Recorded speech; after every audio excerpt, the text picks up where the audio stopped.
Assalamualaikum. Waalaikumsalam. Masya Allah. Sehat bang? Alhamdulillah.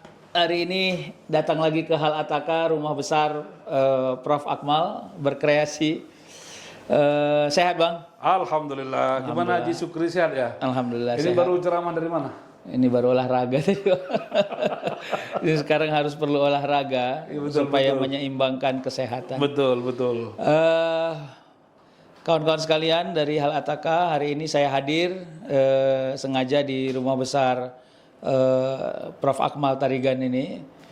Kami mau bincang tentang perjalanan yang baru saja kami lewati selama 9 hari sejak akhir Mei sampai awal Juni. Itu ke Tiongkok, ada 3 provinsi atau 3 kota yang kami datangi, Zhengzhou, ada Xinjiang, dan terakhir kami di Beijing. Mungkin kita santai-santai aja bang ya. Oke. Yang pertama begini, mungkin kita pakai logika umumnya masyarakat awam lah, bahwa Cina itu negara yang cenderung komunis, dan mungkin afiliasi berpikir kita kalau komunis ya masyarakatnya tidak connect kepada agama, dan sikap-sikap kehidupannya mungkin cenderung lebih keras. Pendapat abang gimana coba? Ya, ini Haji Sukri di awal-awal diskusinya sudah berat ini ya. Yang pertama tentu perjalanan lebih kurang 9 hari atau 9 hari itu tidak memungkinkan kita untuk menangkap secara utuh ya, komprehensif tentang Tiongkok, atau dulu dikenal sering disebut Cina itu. Bahwa ada banyak mispersepsi, kesalahpahaman atau kekurangan informasi, atau lebih dari itu kurang pengetahuan membuat banyak orang keliru dalam melihat Tiongkok. Dan upaya yang kita lakukan ketika konjen Tiongkok di Medan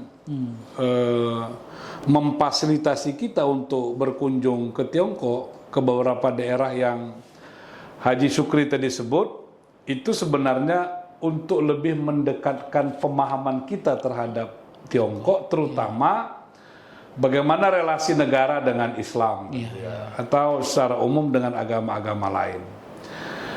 Nah, ternyata di Tiongkok itu kita melihat agama tumbuh, agama hidup, bukan hanya Islam, tapi juga agama-agama yang lain.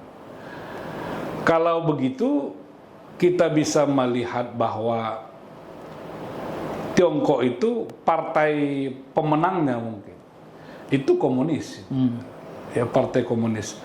Tetapi ketika bicara komunis, tidak otomatis aspeknya hanya kaitannya dengan agama, tapi lebih banyak kepada persoalan-persoalan bagaimana mereka menata kehidupan ekonominya, kehidupan sosial budayanya, kehidupan politiknya dalam perspektif partai pemenang itu, partai komunis. Dan ternyata kaitannya dengan kebijakan agama, mereka memberi ruang untuk agama itu tumbuh. Untuk Islam itu berkembang, itu diberi ruang. Buktinya rumah-rumah ibadah tetap hadir di sana. Hari ini lebih kurang 30 juta Muslim di Tiongkok, yang semuanya ada di berbagai provinsi. Mungkin yang paling banyak itu di Xinjiang. Tapi itu menunjukkan mereka memberikan ruang yang luas kepada umat Islam untuk mengamalkan ajaran agamanya. Sholat berjamaahnya mereka lakukan, majelis-majelis ta'limnya tumbuh, juga pendidikan keagamaan. Pendidikan keagamaan dari tingkat yang paling dasar, seperti kita misalnya pesantren-pesantren, diniyah, sanawiyah, sampai kepada pendidikan tinggi. Oleh karena itu kita bisa mengatakan kebijakan terhadap terhadap agama itu inklusif, itu terbuka. Yang ada di Tiongkok itu. Iya, iya. Sekarang coba pendekatan kita 3 aja nih supaya nggak sulit-sulit. Sosial, budaya, dan ekonomi. Ada 3 kota yang kita jalani. Mungkin nih bicara kesan subjektif empirik lah ya. Karena 9 hari pasti nggak mungkin membuat kesimpulan. Zhengzhou, Xinjiang, dan Beijing. Kita mau dengar dulu dari Abang, kesan-kesan Abang dari 3 kota ini, gimana? Ya mungkin hubungannya dengan sosial budaya masyarakat dan agama. Iya, kalau dari sisi ekonomi itu kita semua paham lah, orang semua mengerti bagaimana pertumbuhan ekonomi di Tiongkok itu yang dalam tingkat tertentu membuat Amerika juga ketar-ketir. Itu memang itu sudah maklum dipahami. Yang menarik kita dalami itu adalah persoalan perkembangan sosial budayanya itu.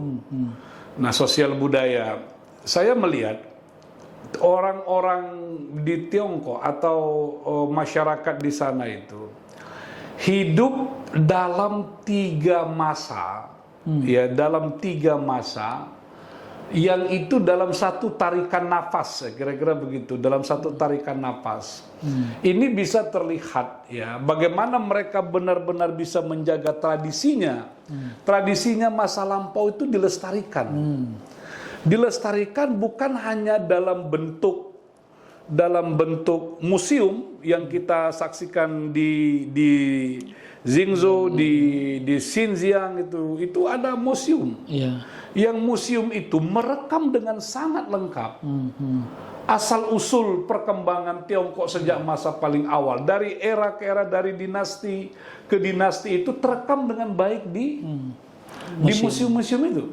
Dan yang membuat kita terpesona, bagaimana masyarakat punya minat yang amat besar untuk hadir ke museum. Itu bagi saya sangat surprise sekali. Kalau kita bandingkan dengan museum-museum di tempat kita gitu, mereka berbondong-bondong.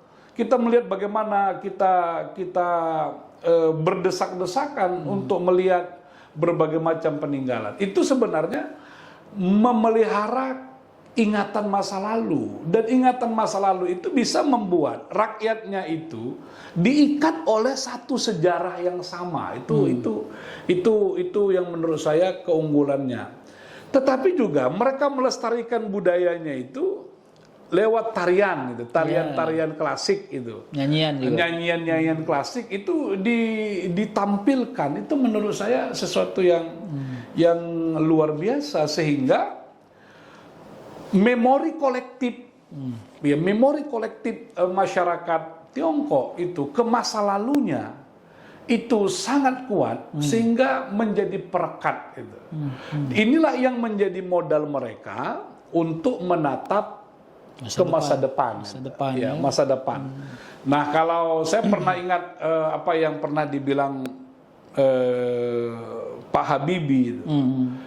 Hari ini kan kita nggak bisa cerita tentang nasionalisme yang mereverse ke masa lalu. Satu bahasa, satu bangsa, satu kata ya. Di era global ini, begitu dunia menjadi terbuka, orang menyebutnya seperti global village itu, batas-batas demografi tidak lagi penting. Apa yang mengikat bangsa ini menjadi satu kesatuan sehingga kita tetap merasa sebagai anak bangsa yang sama. Nah, ingatan kolektif ke masa lalu mimpi di masa depan, inilah yang harus mewujud. Tiongkok berada di situ. Diikat dengan masa lalu, kesadaran sejarahnya, kesadaran masa lalunya, tapi mereka juga dibawa untuk melihat pada pandangan yang sama tentang kedepannya. Masa depannya. Ya, mereka ke depan seperti apa. Makanya waktu kita diajak berkunjung ke pabrik mobil listrik itu, BYD itu, ya, pabrik mobil listriknya juga ada museumnya. Ada museumnya. Sejak tahun lahir mobil. Iya, mobil pertama berkembang sampai saat ini, sampai mereka bisa menciptakan mobil-mobil tidak lagi menggunakan bensin, dan kita melihat jalan-jalan di sana itu tidak banyak suara, tidak banyak asap, tidak banyak dereng knalpot itu. Tapi itu juga mereka rekam, mereka pertahankan memorinya itu lewat museum museumnya tadi. itu. Itu menurut saya sesuatu yang luar biasa yang bisa kita tangkap. Baik teman-teman Hal Ataka. Jadi ada hal yang mungkin agak unik ya, seperti yang dibilang Prof. Akmal tadi. Bahwa memang museum di sana yang hadir itu justru anak-anak kecil, anak SMP, anak SMA, ramai, dan itu bukan lihat-lihat yang seremoni ya. Yang kadang-kadang dia bawa catatan. Ya kalau mau berpikir pragmatis saja, mungkin bisa lihat internet, bisa ambil saja sejarahnya. Tapi saya kira mungkin ada hal yang berbeda. Melihat langsung dengan merekam via data yang kita ambil dari internet itu mungkin bisa berbeda gitu Bang ya. Nah sekarang kita masuk ke ini Bang, bagaimana ini kan begini ya, tadi kan saya kasih tahu kuncinya subjektif empirik lah, ini kan versinya kita, kecintaan masyarakat kepada negaranya. Kira-kira Abang punya argumen nggak tentang Tiongkok? Iya. Saya mendapat satu pelajaran penting ya ketika jalan-jalan ke Tiongkok itu. Mungkin Haji Sukrin masih ingat, kita berada di sebuah tempat apa namanya itu yang ada patung besar itu. Oh iya, lupa saya namanya. Patung dua itu Zhengzhou. Dua pendiri ya di Iya, Zhengzhou. iya. Saya mendapat satu pencerahan di situ. Ada juga saya rekam, tapi belum diedarkan, Dipublish. Kita ini kan punya pilihan sebenarnya, punya pilihan dua, yang itu terjadi juga di Indonesia. Apakah kita memilih demokrasi, kebebasan berpendapat, kebebasan berekspresi, atau macam-macam itu, atau kita memilih kesejahteraan, pertumbuhan ekonomi, kehidupan yang layak, fasilitas yang cukup, yang harus dihadirkan negara. Ini dua pilihan yang sebenarnya sulit. Nah, kalau kita ke Tiongkok, satu sisi ya, kita melihat betapa masyarakat itu benar-benar dihargai dalam konteks kehidupannya. Orang yang bawa mobil punya jalan sendiri, orang yang punya kereta atau apa namanya motor roda dua itu ada jalannya sendiri yang disiapkan oleh pemerintahnya, yang jalan kakinya pun ada. Untuk fasilitas jalan kaki mereka berolahraga, mereka bertemu, ruang-ruang publik yang membuat mereka berkomunikasi itu dihadirkan. Itu satu sisi ya. Tapi pada sisi lain, persoalan-persoalan pertumbuhan ekonomi, kesejahteraan dan seterusnya itu sepertinya menjadi pilihan, ya, menjadi pilihan untuk mengedepankan kesejahteraan, fasilitas publik atau kepentingan masyarakat. Ya. Walaupun bisa jadi dalam konteks yang kita sebut demokrasi seperti pahamnya kita, kebebasan berekspresi yang seperti kita pahami tidak serta-merta hadir sepenuhnya di sana gitu. Makanya tadi saya mengatakan pilihannya mana. Nah, bisa jadi ada negara yang lebih memilih sadar atau tidak mengedepankan demokrasi, kebebasan, dan orang diberi ruang untuk berekspresi kapan saja, menyatakan pendapatnya kapan saja dan seterusnya itu. Tapi pada saat yang sama persoalan-persoalan kesejahteraan itu tertinggal, menjadi problem. Saya tidak tahu apakah ada negara yang berhasil membuat keduanya beriringan, sejalan dengan baik, balance ya, atau yang dalam perjalanannya itu memang harus ada pilihan, ya, ada pilihan. Nah, tapi yang pasti kita lihat ya, nanti ini memang Haji Sukri yang sebenarnya lebih paham ya sebagai dekan PB Win Sumatera Utara, bagaimana pertumbuhan ekonomi di Tiongkok, pendapatan per kapitanya seperti apa, gajinya seperti apa. Cuman kalau kita boleh memberikan contoh sederhana, gaji guru, gaji dosen, bahkan gaji pengurus BKM yang ngurus masjid Marbot. ya marbot yang diurus negara itu 1 bulan hampir 15 juta 16 juta 15-16 juta. itu luar biasa. Yang mereka bisa beri seperti itu. Kalau kita lihat di Xinjiang ada Institut Islam Xinjiang itu. Mahasiswanya lebih kurang 1.000 orang belajar agama, diberi fasilitas yang luar biasa sampai gratis. Itu hal-hal seperti itu menunjukkan ya memang kesejahteraan, kemakmuran itu menjadi fokus ya. Dan kita mendengar penjelasan dari pejabat-pejabat yang kita jumpai selama kunjungan itu, memang fokus pemerintahnya itu terutama di Xinjiang itu adalah meningkatkan pertumbuhan ekonomi kesejahteraan itu. Karena memang itu kan bersentuhan dengan basic needs, kebutuhan dasar manusia itu dulu yang harus terpenuhi. Baik, memang kalau saya punya kesimpulan, memang masyarakat Tiongkok ini sangat mencintai negaranya, sehingga mereka ini adalah orang yang karena cintanya kepada negaranya, image yang mereka bangun adalah mereka bukan orang yang tersandera oleh aturan-aturan pemerintah, mereka mematuhi itu. Nah sekarang kita ke Xinjiang. Jadi kan begini, ya mungkin kita fasilitas, ini perlu juga informasi ke teman-teman Hal Ataka bahwa keberangkatan kita itu sepenuhnya difasilitasi oleh konjen, kita tidak pakai uang negara dan seterusnya. Di Xinjiang, mungkin mayoriti muslimnya adalah Uighur sukunya. Dan saya kira ini yang menjadi frame internasional bahwa Tiongkok punya case yang cukup sensitif tentang agama, khususnya tentang Uighur.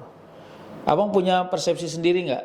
Kira-kira benar atau tidak, atau ada yang perlu kita klarifikasi? Berdasarkan pengamatan. Ya, kalau merujuk kepada dua sumber informasi. Pertama, kita melihat dalam melihat secara langsung, bertemu dengan masyarakat Muslim di Xinjiang, lalu kita hadir di masjid, berbincang-bincang, itu menunjukkan tidak ada problem, tidak ada masalah.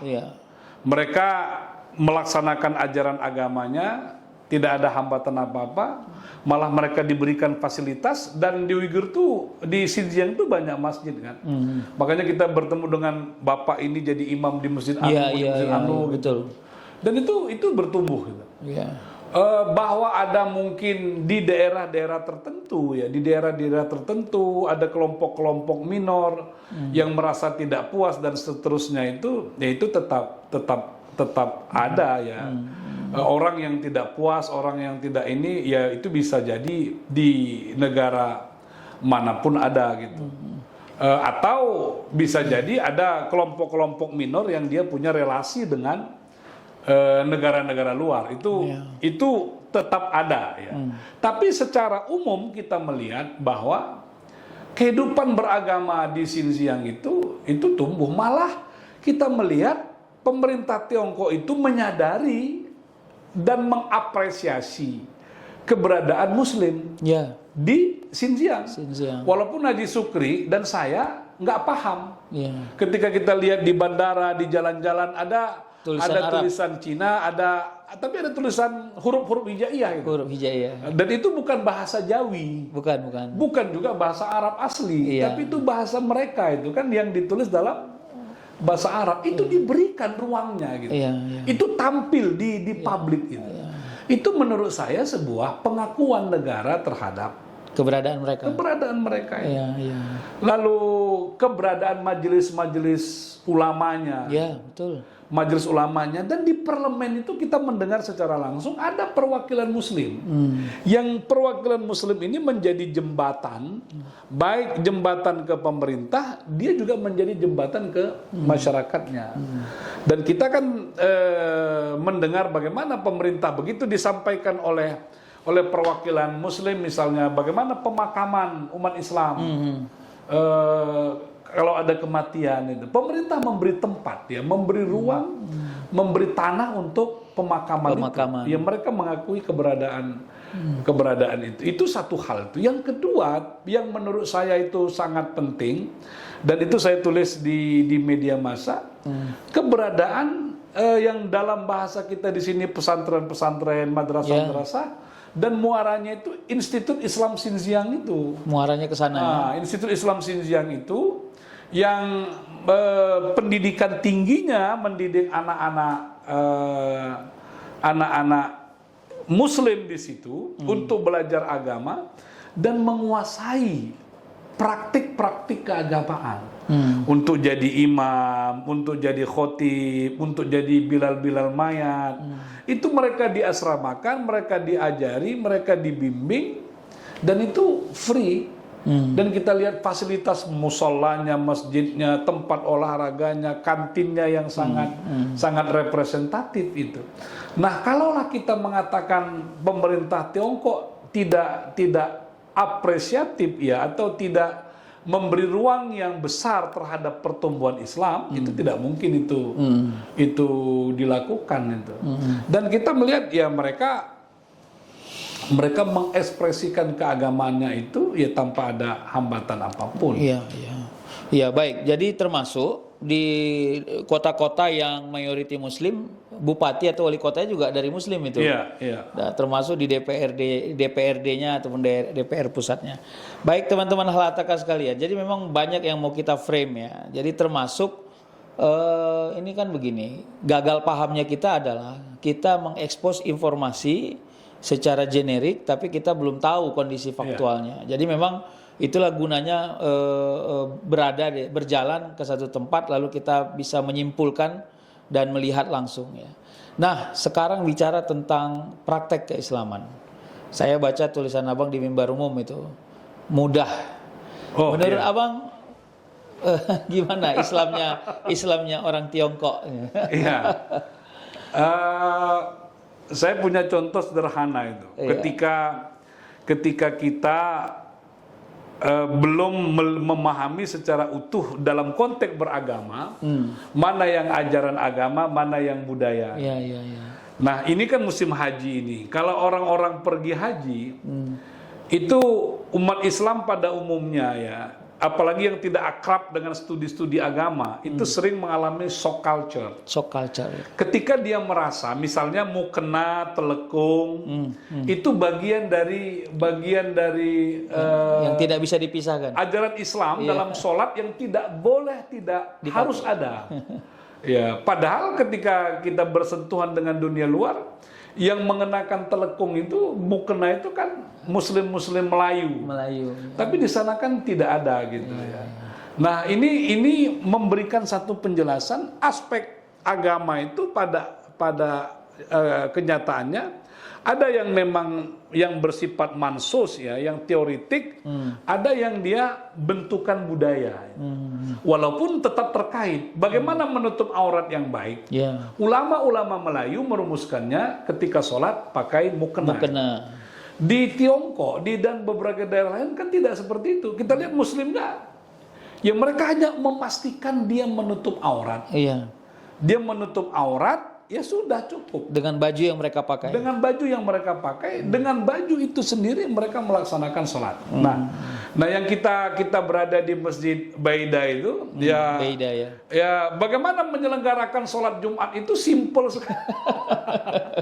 Dan mereka ini kan memang, ya, mazhabnya Hanafi. Cenderung Hanafi. Sebagian besar itu Hanafi. Ya, sederhana saja. Tidak ada sesuatu yang seperti formal, ya. Formal itu.